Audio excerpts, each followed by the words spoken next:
nosotros vivimos en un tiempo donde hay muchos cambios en todos los sentidos, a nivel cultural, a nivel social. Eh, y una de las características de nuestra época es de que existe un gran vacío espiritual. Y hay varios factores que por ahí contribuyen a este vacío espiritual que se siente. Hay factores como el avance de la ciencia, o por lo menos un entendimiento de la ciencia. Creo que el problema no es la ciencia en sí, sino ciertas filosofías que se desprenden de la práctica de la ciencia, la idea de que la ciencia todo lo ha explicado, la idea de que el mundo es simplemente algo material, de que nosotros como seres humanos somos productos de un proceso material, de la evolución, y todo eso va minando el proceso o el entendimiento del ser humano como ser espiritual. Eh, También contribuye la decadencia de las estructuras, bueno, de toda la ciudad, pero en especial de las religiosas. Las grandes iglesias, todas han pasado en los últimos años, décadas, han pasado por momentos difíciles a veces, y donde han perdido a veces por malas decisiones o por una falta de seriedad o por una falta de coherencia con su propia enseñanza, han perdido su testimonio frente a la sociedad. Pero también hay otros factores. Hay factores como el crecimiento, podemos hablar del crecimiento del soberano yo. ¿Qué es eso? Es la idea de que es la idea del individualismo que está cada vez más fuerte en nuestra sociedad, al punto de que lo que yo siento de alguna forma define la realidad para mí. Y nadie puede discutir con lo que yo siento es la realidad. Y estas tendencias todas terminan tirando abajo las religiones, las creencias, la fe tradicional. Pero lo que encontramos, muchos años atrás se hablaba de que con el avance de la ciencia la religión iba a desaparecer, pero no ha sido así, porque la gente, las personas todavía sienten en lo profundo de su ser, entendemos que tenemos una necesidad espiritual. Entonces, ¿qué es lo que ha producido esto? Nosotros ahora vivimos en una época donde estamos convencidos de que podemos fabricar una espiritualidad a medida. Eh, no, la gente no quiere volver a las estructuras tradicionales. Entonces lo que se hace es una especie de mezcla de distintas tendencias según lo que cada uno percibe como su propia necesidad o en base a sus propios gustos. Entonces tenemos el fenómeno de personas que van mezclando quizás algo del catolicismo de su juventud, pero mezclando quizás alguna idea esotérica o con ideas del Medio Oriente, con ideas orientales o una mezcla del budismo. A lo mejor metemos un poco de religión tradicional de las Américas. A lo mejor mezclamos un poco la Pachamama. Sí, cada uno según su criterio y según lo que siente, lo que le sirve, va siendo una mezcla acorde a sus propios gustos. Entonces, lo que encontramos es de que el criterio ya no es si algo es verdad, no es si es verídico, sino si satisface lo que la percepción, la necesidad del individuo. O sea que ya vivimos en una época de espiritualidad consumista, donde la espiritualidad es un producto más y cada uno podemos comprar según se nos antoje, así como me puede gustar cierto estilo de ropa o cierto tipo de música, o puedo hacer una mezcla de cosas, cada uno según sus propios gustos. Eh, y podríamos hablar largo sobre este tema, pero en realidad lo que queremos proponer en esta noche es que hay un camino mejor. Y ese camino es el camino que pasa por las escrituras. Vamos a hablar justamente de la espiritualidad bíblica. Pero antes vamos a ver una definición de la espiritualidad para tener un poco más de claridad. ¿Qué es la espiritualidad? Eh, un profesor teólogo británico, Alistair McGrath, define, en realidad tiene dos definiciones, pero las dos definiciones son buenas, las dos nos sirven, así que vamos a aprovecharnos de las dos definiciones. La primera dice así: la espiritualidad concierne la búsqueda de una vida religiosa plena y auténtica. Y me parece que es bueno eso, que la gente está buscando una experiencia plena y es muy importante sentir de que es auténtico, involucrando la coordinación de las ideas distintivas de una religión y la experiencia completa de vivir como base, de vivir con base y dentro del marco de esa religión. Acá está hablando en especial de cómo puede ser, por ejemplo, la espiritualidad católica o la espiritualidad budista o la espiritualidad hindú. Cada religión tiene su forma de encarar el tema y la idea es de vivirla de forma plena, auténtica y que uno viva con base dentro del marco de esa religión. Eh, ahora, como hemos dicho, nosotros ahora vivimos en una época donde hay mucha mezcolanza, pero esta definición todavía nos sirve. Eh, la segunda definición del profesor McGrath dice esto: la espiritualidad es el desarrollo en la vida real de la fe religiosa de una persona.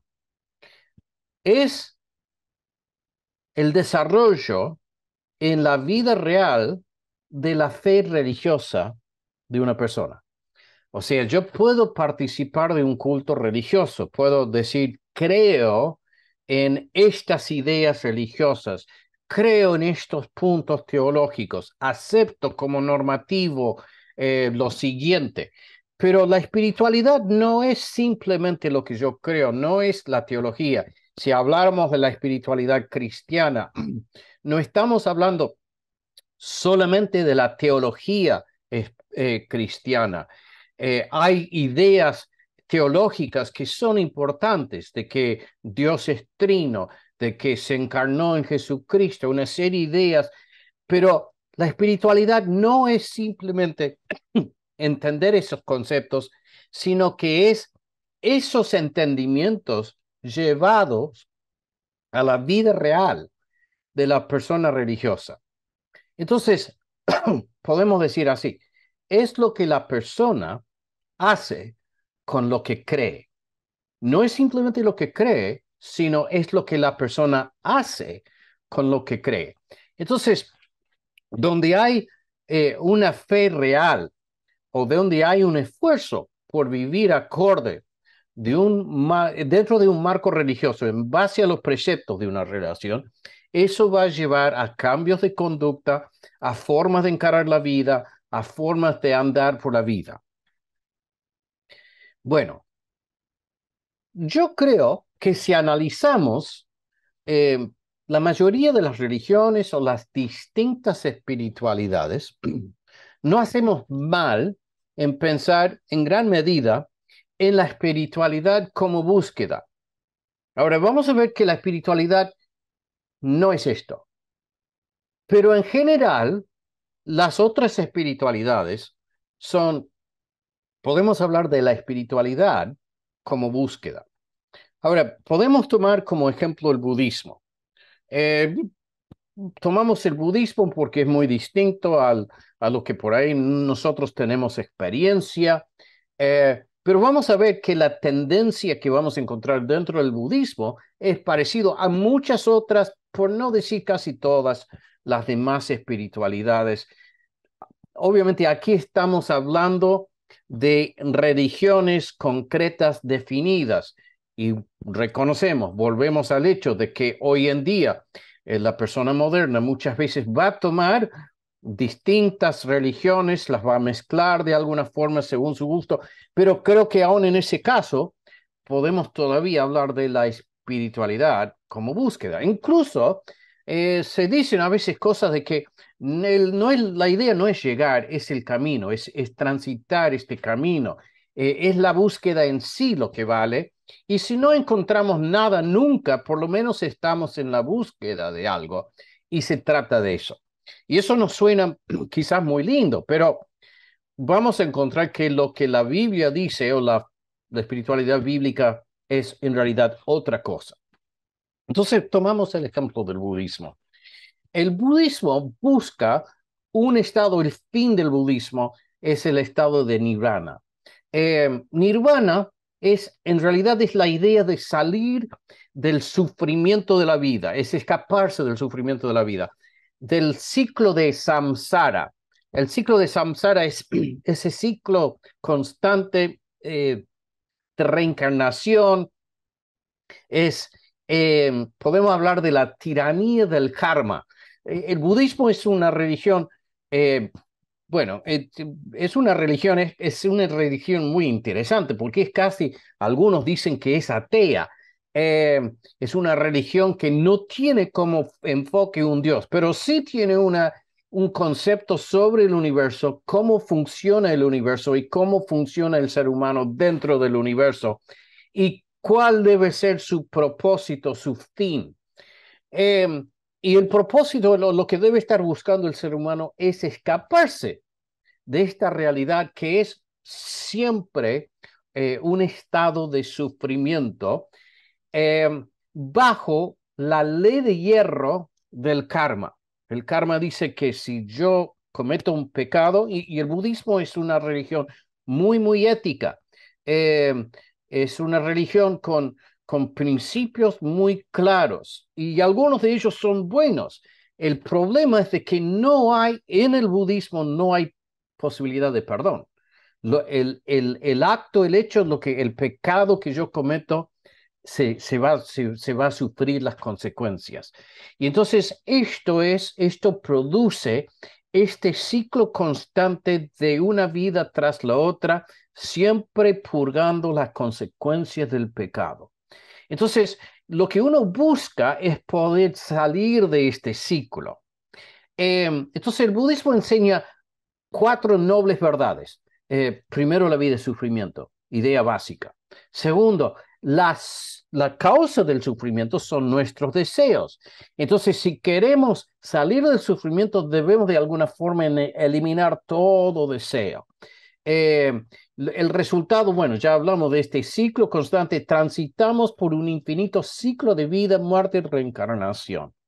Tercero, el sufrimiento se elimina extinguiendo el deseo, o sea, borrando al final de alguna forma el yo.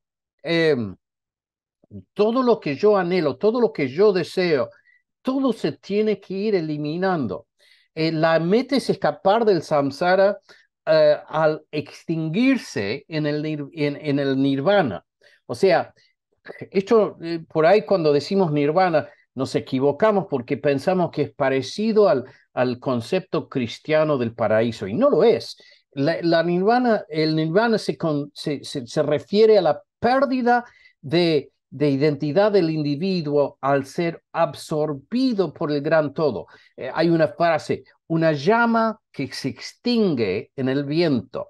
Entonces, es el yo, la personalidad del individuo que se deshace y se hace parte del gran todo.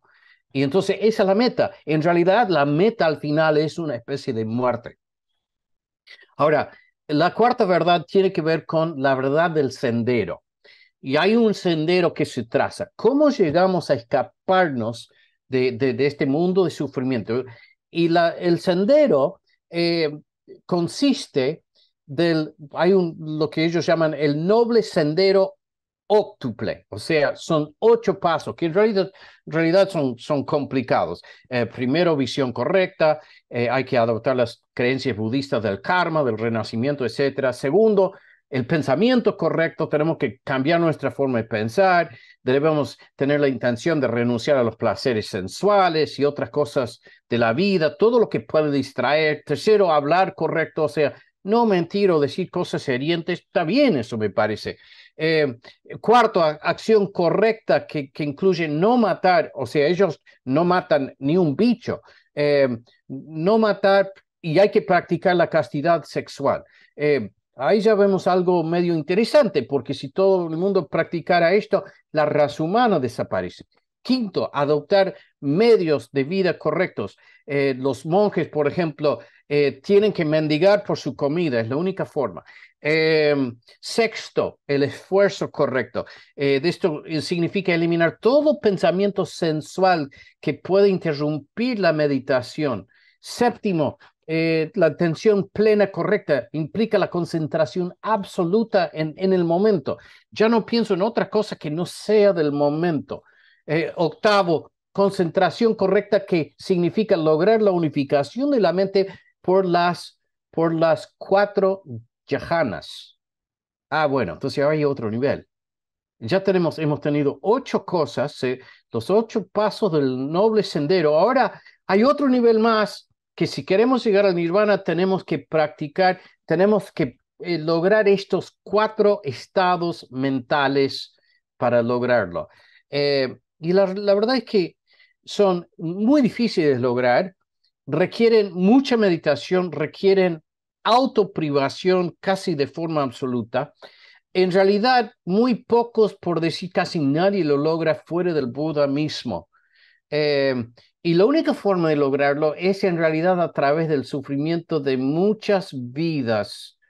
Eh, o sea que al final es espiritualidad, esta es una espiritualidad de búsqueda, pero que no nos da esperanza de llegar nunca.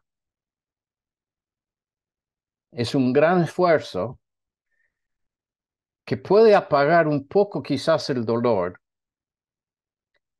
pero no tenemos ninguna esperanza. La única esperanza que podemos tener es de que quizás en algún momento, después de muchas vidas y mucha búsqueda, podamos desaparecer, podamos ser extinguidos como esa llama de fuego en el viento. Bueno, esto es el budismo, una búsqueda interminable, una búsqueda sin fin. Ahora, obviamente, en el occidente hay muchos que practican un budismo light, un budismo hecho a nuestro estilo, un budismo hecho para el consumismo del occidente. Eh, pero el verdadero budismo es esto, y son muy honestos en cuanto a esto. Eh, y sin tomar tiempo de hacerlo, podríamos aplicar cosas parecidas. Podríamos ver ciertas características en muchas religiones, por no decir todas, que todas terminan siendo una forma de búsqueda. Incluso en nuestras iglesias cristianas, yo soy pastor bautista, me identifico mucho con la iglesia evangélica. Entonces, también debemos tener cuidado porque muchas veces la iglesia evangélica puede volverse una especie de búsqueda donde yo tengo que estar haciendo un sinfín de cosas para agradar a Dios y para vivir esta realidad espiritual. O sea, el legalismo no termina siendo otra cosa que esta búsqueda de alguna forma apaciguarlo a Dios, de alguna forma encontrar la paz, de alguna forma llenar el vacío. Y podemos ser muy críticos quizás con otras religiones, pero si no nos cuidamos, vivimos una espiritualidad de búsqueda aún dentro de la iglesia evangélica. Ahora, ¿qué es lo que propone entonces la Biblia? Eh, la Biblia invierte el proceso. Y ahora estamos hablando de la espiritualidad entendida no como buscar, sino entendida como el ser buscado. No es de que yo busque a Dios, sino que Dios me buscó a mí. Dios nos busca. Y ahí estamos hablando del Evangelio. El Evangelio es de que Dios hace lo que nosotros no podemos hacer. Nosotros no podemos subir al cielo, no podemos construir una torre como la Torre de Babel que nos lleve al cielo, que nos sirva para ir subiendo hasta llegar a Dios. Entonces Dios baja a nosotros. Las mismas escrituras nos dicen que nadie busca a Dios. Romanos capítulo 3 dice, como está escrito, no hay justo ni a un uno. No hay quien entienda, no hay quien busque a Dios. Ahí está. No hay quien busque a Dios. Decimos que buscamos a Dios, pero en realidad no estamos buscando a Dios. Todos se han desviado, aún se hicieron inútiles. No hay quien haga lo bueno, no hay ni siquiera uno. Entonces, si decimos que estamos buscando a Dios, pero la Biblia nos dice con claridad, nadie busca a Dios, ¿qué estamos haciendo? Calvino lo explica, dice, el corazón humano es una fábrica de ídolos. Y encontramos que es verdad esto. Todas las demás espiritualidades son de alguna forma una forma de fabricar ídolos, de religiones o de espiritualidades falsas que sirven para darnos la sensación de que estamos haciendo lo posible, de que estamos, muchas veces es para alimentar nuestro propio orgullo, pero al final estamos haciendo un Dios a medida. La espiritualidad hecha a medida significa haber hecho un Dios a medida. El consumismo en la espiritualidad es lo mismo que decir, fabrico ídolos. Hago un ídolo a mi propio criterio. Hago un Dios según mi propio criterio. Bueno, obviamente la espiritualidad bíblica va en la otra dirección. Es muy importante entender la centralidad de la encarnación en el mensaje bíblico. Cristo vino a buscar lo que se había perdido. Lo que se había perdido no lo buscó a Cristo. Cristo vino a buscar lo que se había perdido. Juan capítulo 1 dice, en el principio existía el verbo y el verbo estaba con Dios y el verbo era Dios y él estaba en el principio con Dios. El verbo fue hecho carne. Dios bajó. Dios se hizo hombre y habitó entre nosotros. Eso es importantísimo, es revolucionario. Dios vino a nosotros. Eh, para mí, Juan capítulo 4 es un capítulo muy importante para entender esta idea. Eh, Me gustaría poder verlo en más detalle, pero no hay tiempo en esta noche. Pero por favor, lean este capítulo en sus casas. Eh, Sabemos cómo empieza el capítulo. Dice que Jesús dijo que le era necesario pasar por Samaria, como que él tenía una cita, él ya tenía un propósito, sabía que se iba a encontrar con esta mujer al lado del pozo de agua, él ya sabía y él fue a propósito a encontrarse con ella, le era necesario. Eh, y esa charla es muy interesante, tiene muchas verdades profundas. Y ahí tenemos en ese pasaje, en los versículos 23, 24, por ahí, una definición de lo que es la espiritualidad bíblica. Dice, em, pero ahora viene Jesús hablándole a la mujer, y ahora es cuando los verdaderos adoradores adorarán al Padre en espíritu y en verdad. Entonces, esta es la verdadera espiritualidad. Los verdaderos adoradores adorarán al Padre en espíritu y en verdad. Ahora, ¿qué dice?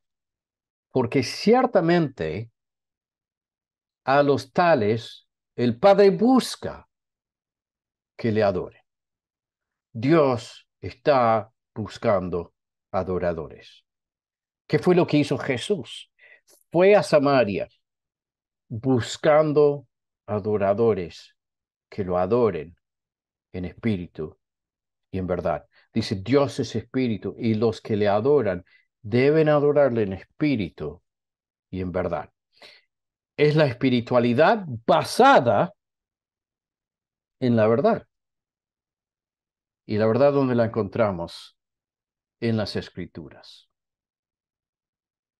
Leyendo el capítulo 4 de Juan, por ejemplo, que encontramos en la Biblia, obviamente. Es un proceso espiritual, pero no un proceso desvinculado de la verdad revelada de Dios. Romanos capítulo 5 habla básicamente de lo mismo. Dice, porque mientras aún éramos débiles, no estábamos buscando a Dios. Mientras aún éramos débiles, a su tiempo Cristo murió por los impíos, porque a duras penas habrá alguien que muera por un justo, aunque tal vez alguno se atreva a morir por el bueno. Pero Dios demuestra su amor para con nosotros en que siendo todavía pecadores, Cristo vino a buscarnos, Cristo se encarnó, Cristo caminó entre nosotros, Cristo habló el Evangelio con cantidad de personas, Cristo murió por nosotros. Dios nos viene a buscar. Porque nos viene a buscar entablar estas relaciones con Él. Al final es muy difícil y muy fácil a la vez. Es muy difícil porque significó la muerte del Señor Jesús por nosotros, significó el sacrificio más grande que podemos concebir. Pero porque Cristo hizo eso, porque Él nos viene a buscar, Pablo en Romanos 10 dice, cerca de ti está la palabra, porque se acercó a nosotros, porque nos trajo su palabra, porque es un Dios que nos busca. Entonces dice, cerca de ti está la palabra en tu boca y en tu corazón, es decir, la palabra la palabra de fe que predicamos, que si confiesas con tu boca a Jesús por Señor y crees en tu corazón que Dios le resucitó de entre los muertos, serás salvo. Porque con el corazón se cree para justicia, con la boca se confiesa para salvación. Pues la Escritura dice, todo el que en él cree no será avergonzado, porque no hay distinción entre judío y griego, pues el mismo Señor es Señor de todos, abundando en riqueza para todos los que le invocan, porque todo aquel que invoque el nombre del Señor será salvo. Invocar el nombre del Señor es fácil. Es simplemente una cuestión de decir, Señor, sálvame. Entiendo, has muerto por mí. Mis pecados me han separado de ti. Y no hay nada que yo pueda hacer, yo no puedo subir una montaña para llegar a ti, pero tú has llegado a mí. Y respondo por fe, porque es un Dios que nos busca. Cerca de nosotros está la palabra. Ahora, orar algo parecido, entrar en eso en realidad sí implica la conversión, implica un cambio radical. Si eso ha sido algo, se ha producido en nuestra vida, entonces, ahora, ¿qué pasa? ¿Cómo vivimos? Entendemos dónde comienza la espiritualidad bíblica. Empieza con la llegada de Dios a nosotros. Eh, Algunos místicos católicos, de los cuales uno puede sacar muchas cosas positivas, pero el misticismo cristiano también tiene esta tendencia de decir, hay que pasar por una serie de etapas de meditación y es un largo proceso y al final de ese proceso, la visión de Dios. Pero la espiritualidad bíblica comienza al revés. En el misticismo termina con esta experiencia de la presencia de Dios. Después de mucha meditación, de mucha purgación, entonces llego a esa experiencia de la presencia de Dios.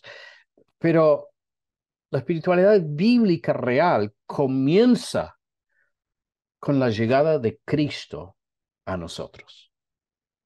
Entonces, ahí comienza. Si nosotros ahora estamos en Cristo, si Él es parte de nosotros, ahora estamos unidos a Cristo, ¿qué significa eso para nuestra forma de vivir la vida? Porque se acuerdan, la definición, la segunda definición de McGrath era, la espiritualidad es el desarrollo en la vida real de la fe religiosa de una persona. El desarrollo en la vida real de la fe religiosa de una persona. Es lo que la persona hace con lo que cree. Entonces, si entendemos que Dios ha llegado a nosotros, si entendemos que su palabra nos ha llegado, entonces ahora, ¿cómo procedemos? ¿Cómo vivimos esta realidad? Y por ahí la respuesta que les voy a dar puede sorprenderles un poco. Eh, en nuestros días se habla en ambientes evangélicos a veces mucho sobre la disciplina, las disciplinas espirituales. Y hay algo de valor en las disciplinas espirituales, pero me parece que de nuevo, si no nos cuidamos, estamos empezando al revés. Ya vamos a hablar de qué son las disciplinas espirituales, pero no vamos a comenzar por ahí. Vamos a comenzar por algo que puede sorprenderles, la vida de la iglesia. Es en la vida de la iglesia donde nosotros recibimos la palabra de Dios. La palabra de Dios recibida en un contexto de comunidad. Ahí es donde empieza esto de vivir la espiritualidad bíblica. ¿Por qué es importante esto? Es en el contexto de la comunión y en el ministerio mutuo que encontramos en Efesios 4. Después lean Efesios 4, pero es clave ese, ese, ese pasaje de la Biblia, de los escritos de Pablo, porque habla de que Dios le ha dado dones a la iglesia. ¿Qué son estos dones? Son hombres que ministran la palabra de Dios, pero ¿con qué fin? De capacitar a los miembros, a los creyentes, a que participen del ministerio mutuo, donde bajo los preceptos de la palabra de Dios vivimos en comunidad, nos animamos, nos corregimos si hace falta, pero somos todos capacitados para la obra del ministerio por la enseñanza de la palabra de Dios en el contexto de la iglesia. Esa es la primera razón que es importante entender la importancia de la iglesia. La segunda es esta. Es en la iglesia donde se administran los medios de gracia. Ahora podemos decir, ¿y qué son los medios de gracia? Eh, por ahí nunca hemos escuchado hablar de los medios de gracia. Que de verdad yo sé que es así y es lamentable, porque los medios de gracia eh, es un concepto que viene de la época de la Reforma. En realidad viene de mucho más atrás, pero fue una cosa, un concepto recuperado en la Reforma protestante. Eh, el, hay eh, el catequismo mayor de Westminster define los medios de gracia de esta forma. Dice, estos medios son tres. Los medios externos y ordinarios por los que Cristo comunica a su iglesia los beneficios de su mediación son todas sus ordenanzas. Entonces, ¿qué es lo que está describiendo aquí? Una relación entre Cristo y la iglesia y Cristo que bendice a la iglesia. Entonces, ¿cómo Cristo bendice a la iglesia? Por las ordenanzas, especialmente la palabra, los sacramentos y la oración. La prioridad acá la encontramos, la nota más fuerte, el acento cae sobre la palabra, especialmente la palabra y los sacramentos. Pero si entendemos bien los sacramentos son lo que nosotros en muchas iglesias evangélicas llamamos las ordenanzas. En la iglesia evangélica se enseña de que las ordenanzas son la cena del Señor y el bautismo.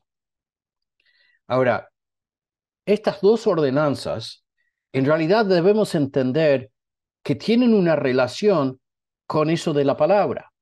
Entonces, la primera ordenanza es en realidad la predicación de la palabra. La palabra debe ser predicada y enseñada en la iglesia, desde el púlpito, todos bajo la autoridad de la palabra, incluyendo el pastor. El pastor no está encima de la palabra, el pastor no habla con autoridad propia, habla con la autoridad de Dios, es una autoridad derivada, es la autoridad de la palabra de Dios en sí. Y todos estamos bajo esa autoridad.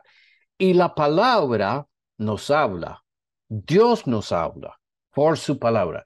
El día domingo, cuando abrimos la palabra y con mucho cuidado damos el sentido de la palabra, el mismo Espíritu de Dios se encarga de hacernos entender su palabra y somos bendecidos como iglesia. La palabra baja a nosotros y nos bendice, nos cambia. Ahora, las ordenanzas tienen relación con esto, porque en realidad las ordenanzas también son palabra de Dios, porque explican lo mismo que la palabra, pero de forma visible.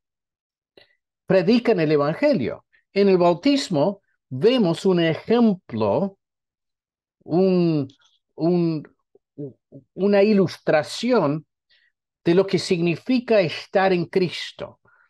El agua habla de que somos hechos limpios, lavados, de que nos hemos unido a Cristo en su muerte y que nos hemos unido a Cristo en su resurrección. Entonces, esa ordenanza nos predica el Evangelio y somos bendecidos por la predicación visible del Evangelio. En la cena del Señor es lo mismo, porque nosotros tomamos la copa que representa la sangre de Cristo, comemos el pan que representa el cuerpo de Cristo y de nuevo la palabra de Dios se nos predica y somos bendecidos. Es en realidad vida y Cristo se hace presente en ese momento entre su pueblo. Y la oración es obviamente parte de nuestra conversación con Dios, pero no es algo separado de la palabra, porque oramos según los deseos de Dios, según la voluntad de Dios. Entonces, es un intercambio, es adoración, es comunicación con Dios. Entonces, por eso entendemos que la palabra de Dios toma el lugar central en la vida de la iglesia y los medios de gracia son tres distintas formas en que la palabra de Dios se administra en nuestro medio como iglesia. Este es el lugar donde comienza la bendición. Nosotros vivimos en una época muy individualista y tenemos la tendencia de pensar de que la espiritualidad se vive primero como algo mío, como mi propia experiencia. Obviamente es parte de mi experiencia, pero comienza a nivel comunitario, al revés de lo que estamos acostumbrados. Somos bendecidos en el contexto de la iglesia por medio de estos medios de gracia. ¿Qué es un medio de gracia? Para una definición muy corta, más corta que la de Westminster, es un canal de bendición. Es algo ordenado por Dios, una forma que Dios ha ordenado para que seamos bendecidos. De nuevo, es una forma que Dios tiene de llegar a nosotros con bendición. Ahora, esta idea de la prioridad de la iglesia nos puede parecer medio raro. Hay un teólogo, Michael Horton, que dice esto. Dice, Michael Horton señala que la piedad de la reforma, en vez de fluir del individuo a relaciones más amplias, es mejor entendida como una piedad que baja de Dios a la iglesia, a la familia y recién hacia el individuo. ¿Se imaginan si nosotros entendiéramos esto? El valor de esto, ¿qué valor le damos a la iglesia? Y, y lo que sería para nuestras familias. Y que recién este medio de gracia, habiendo pasado primero por el ambiente de la iglesia, segundo por el ambiente de la familia, y ahora me bendice a mí. Llega al punto, yo estaba leyendo esta semana, hay un teólogo de, del siglo XVII, Benjamin Keach, un pastor bautista, tiene un libro que se llama La gloria de una iglesia genuina. Y encontré ahí de que dice exactamente lo mismo. Y dice que la adoración en una iglesia bíblica es lo más parecido al cielo. Y eso me encanta. Queremos tener una pequeña experiencia previa de lo que va a ser la iglesia, nuestra existencia en el cielo. La vamos a encontrar en una iglesia donde bíblicamente se adora a Dios. Y él dice lo mismo, que es preferible no practicar las disciplinas individuales antes de dejar de congregarse y participar de la adoración pública en la iglesia, porque es ahí donde comienza este proceso de bendición. Dios que por los medios de gracia nos hace llegar su bendición. Entonces, la espiritualidad bíblica, a mi entender, es al revés de todas las demás espiritualidades, porque es Dios que nos busca y Dios que nos busca como Él quiere, no como nosotros queremos. ¿Y cómo nos busca? Nos busca por su Hijo. Y ahora en nuestro día a día es el propósito de Dios de bendecirnos por medio de su palabra, pero en el contexto comunitario de una iglesia dedicada a la enseñanza de la palabra de Dios. Entonces, por eso es tan importante todo esto, el enfoque que la sociedad bíblica le está dando a la idea de la Biblia como centro de la vida de la iglesia, porque es ahí donde nace la espiritualidad bíblica, en una iglesia sana, en una iglesia basada en las escrituras. Ahora, ¿qué son las disciplinas espirituales? Bueno, se habla algunos dicen que hay 7, otros 5, qué sé yo. Eh, no es de que yo no crea de que sean importantes. Seguramente esta es la oración privada. La Biblia nos enseña que debemos orar en privado. Es la lectura bíblica. Podemos hablar del culto familiar. Podríamos hablar quizás de la memorización de las escrituras. Todo esto es de beneficio. Si yo leo la Biblia de forma regular, si es parte de mi vida diaria, más importante diría que es importante el culto familiar y cuánto nos cuesta en nuestra época, donde las familias disparan de un lado para el otro, los chicos en la escuela, el papá al trabajo, mamá también al trabajo, y encontrar un espacio para eso es muy difícil, pero hay que hacer de esto una prioridad. Porque es más importante el culto familiar que mi estudio privado. Hacerlo como familia es de suma importancia. Las disciplinas espirituales son disciplinas porque requiere formar hábitos, pero cuidado porque no debemos hacer de las disciplinas espirituales una forma de llegar a Dios. O sea, caer en lo mismo de nuevo, de que Dios se agrada de mí porque he leído la Biblia media hora y oré media hora, entonces soy un buen cristiano y estoy llegando. No, no, no, es simplemente una forma que Dios nos bendice. Es como cuando nuestra mamá antes decía, vengan a la mesa porque está la comida y vamos a la mesa y comemos canelones o lo que haya ese día. Es una forma de nutrirnos, es una bendición. Eh, yo como 3 veces por día, yo no sé cuántas veces comen ustedes, pero si yo no como veces por día, es como que algo me falta. Bueno, cuando la disciplina bíblica es esa, pero con la comida no, es una disciplina de comer, pero no me hace falta disciplinarme para comer. Lo que me hace falta es al revés, disciplinarme para no comer tanto. Y qué lindo sería de que supiéramos, que tuviéramos ese problema con lo espiritual, de que estamos tan ansiosos por estar en la palabra que tenemos que forzarnos a enfocar otras cosas que también son de prioridad. Entonces, la oración, la lectura bíblica, el culto familiar, no como obligación o para ganar el favor de Dios, sino una especie de comunión con el Señor. Y como una continuación con la adoración en la iglesia.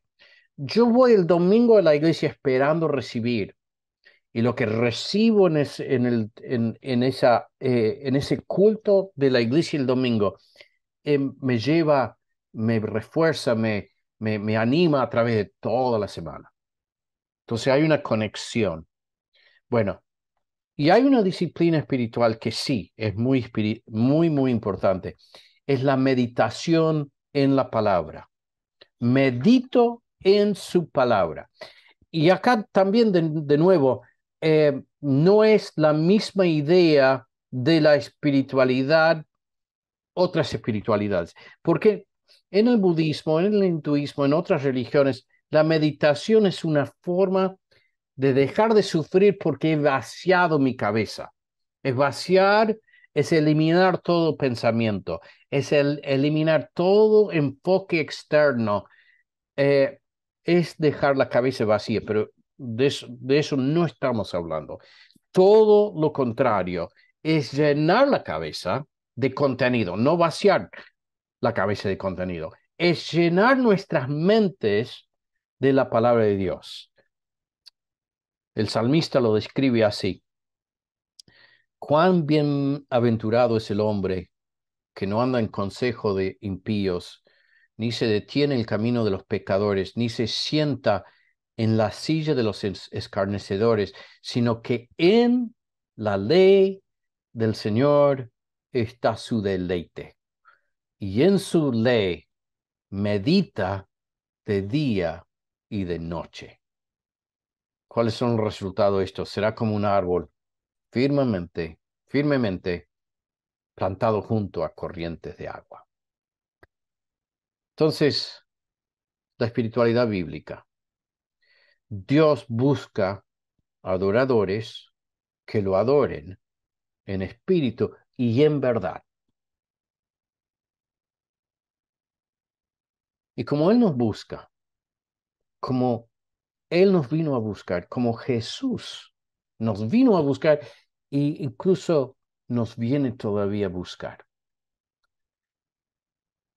encontramos de que muy cerca de nosotros está la palabra.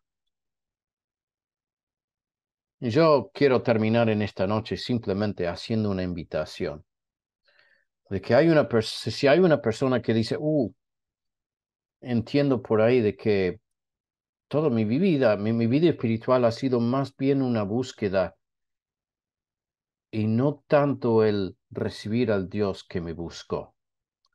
Yo te invito que en esta noche puedas abrir tu corazón, entender de que cerca de ti está la palabra de fe.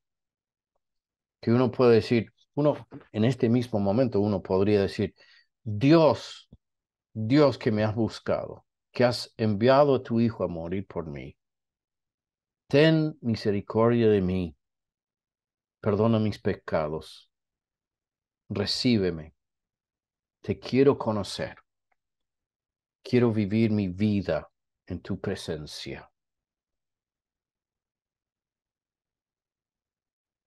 Que así sea. Dios nos busca. Muchas gracias.